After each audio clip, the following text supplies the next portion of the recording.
pasauta eta beraguatik arrantzara. Askotan Euskadi zentrismo baten biziga eta erakunde publikoak mugatzen ga erkidegora eta Euskal Herrian bizino eta misino global hori ahaztu itzen dugu maiz. Eta Monzon Ganuza sari honetatik ikuspegi hori berreskuratzeko asmoa eduki ginuen. Euskal Herrian dauzkagun mota ezberdinetako erreferentiak omentzeko. Telesforo Monzon eta Maria Josefa Ganuzak osotako bikote Euskal Herrian aldeko bikote utopikoa izan zen. Norberak bere esparrutik eta bere ibilbidea pertsonaletik ondiok be lortu ez dugun helburu baten sinisten zen. Utopikoek egiten diote munduari aurrerarazi, esaten zeban Monzonek. Eta alaze esaten zeban, utopikoek ekarriko zebela Euskadiren askatasuna. Askatasun hori hainbat esparrutan borrokatzen eta lantzen da, eta dudabarik bat fronte kulturala da. Aurtengo Monzon Ganuza sarixalen aipatu duten bezala, aipatu duten herrizetako batetara jungora, Tafaiara. Aurten, Jose Mari Espartza zabalegi zabalituko dugulako. Iratxe bere biografia sakonako azalduko dozkun arren, nik bideia nabarmenduko nituzke Jose Marien eta ordezkatzen da benan inguruan. Urrunetik gatoz eta urrunera goiaz, eta bide horretan Jose Mari Espartza moduko referentea behar ditugu iparra ondo zehazteko. Batzutan, Gipuzkoatik ainurrun ikusten duen Nafarroa hegoaldiak erakusten dozku Euskal Herriak badukala etorkizuna, baina etorkizun hori erreza ez dela izango. Ondala gutxi argi aldizkaritxean elkarrizketa oso interesgarri bat egin zoten Jose Mariri eta bertan hurrengo esaldixa mota zeban. Euskal Herriak pizkarri handi bat behar du, konbultsio sozial, politiko eta kulturaleko aro berri bat. Esaldi horrek hurrengo ideara eruaten hau. Benedaldi berrixok, ez dugu baztu bihar Jose Mari eta bestiok elkar eren esker jaso duen onordetza hori. Eta hasieran bota duten ideiakin lotu nahi dut. Urrunetik gatoz eta urrunera goiaz, bizitza guztian Euskal Herrian alde lan indakoa da Jose Mari esparru desberdinetan eta haren lanek Euskal Gizartea, hizkuntza eta kultura ikuspegi berri batetik argitzen dabe. Eta gure ardura da lekuko hori jasotzen.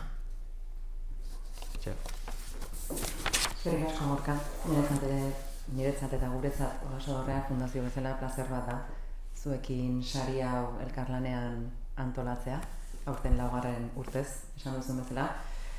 Eta besteak beste saria apur bat deskribatu duzunean esan duzun hitzei jarraiki, Monzon Ganuza sariarekin dakizuen ez? Eta guk oso ondo dakigunez, Euskal Herriari, bere kulturari, hizkuntzari, historia eta etorkizunari bizi osoko lana eskaini dioten herritarrak omendu nahi ditugu.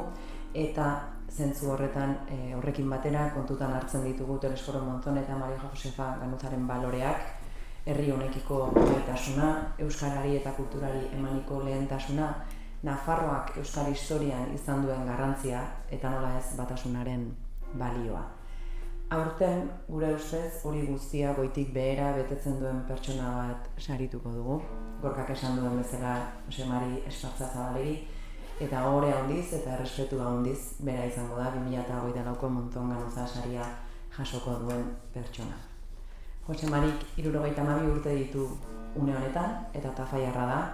Iruñeko Salestarren eskolan egin zituen ikasketak eta 17 urterekin hasi zen lanean, fabrika batean.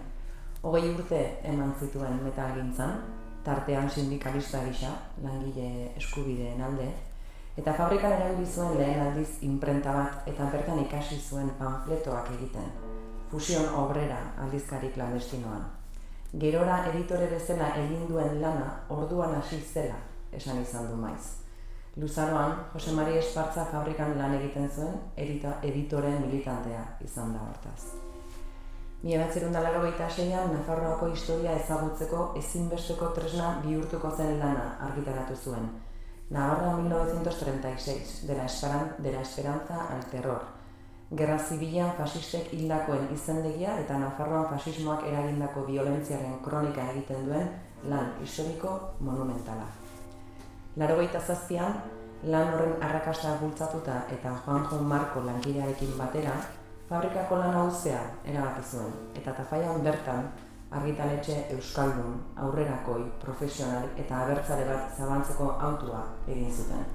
Txalaparta. Denborarekin, Tafallako Euskal Argitaletxea Euskal Herriko argitaletxe historiko bilakatuko zen, eta 1000-tik gora liburu argitaratu ditu. Txalapartako editore izan dira besteak beste, Iñaki Egaña, Mari Jose Ruiz, Tere Villar, Fernando Barrena, Gari Berasaluze, Eider Rodríguez, Mikel Soto, Jon Jimenez eta Garazi Arrula.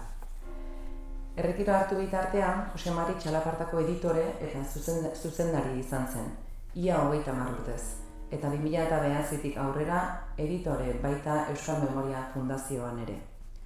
Tarte horretan dozenaka liburu argitaratu ditu, bereziki historikoak eta saiakera arlokoak, baina baita novela arrakastatsuak ere.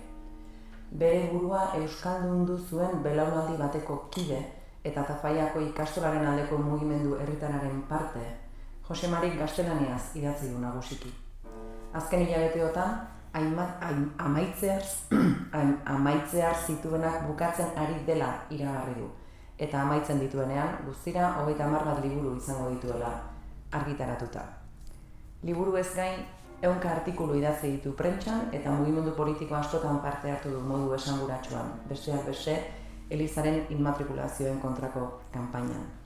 Eta horregatik guztiagatik, ukaezina da Jose Mari Espartza Zabalegi bere bizitza Euskal Herriari, bere hizkuntza, kultura, historia eta etorkizunari eskaini diola. Eta hortaz, hasieran aipatu bezala, ohore eta errespetu handiz 2008ko Monzongarosa saria Jose Mari Espartza Zabalegi emango dugu. Aipatutako guztiagatik eta merezitzako omenaldia Jose Mariri martxoaren 7an egingo jako Bergarako seminarizioa aretuan, eta sari honen bigarren hankadana artistaren iragarpena datozen astetan egingo da aurten be, sari hori nork egingo dauen zein izangoan artista adieraztez. Eskerrik asko.